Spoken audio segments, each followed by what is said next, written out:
Hi friends, तो हम आज बात करने वाले खेसारी लाल यादव जी के अपकमिंग सॉन्ग के बारे में, जो कि कल ही आने वाला है ब्लू बीट से।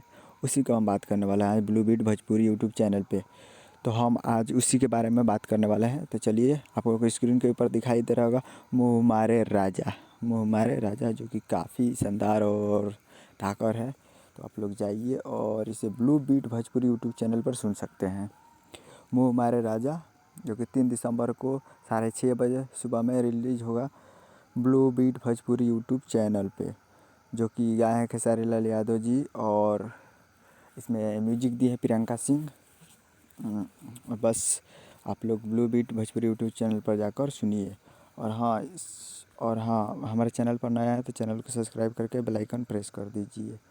तो याद रखिए Blue Beat Bhojpuri YouTube channel. और ये तो उम्मीद करता हूँ वीडियो अच्छा लगा हो तो लाइक शेयर एंड कमेंट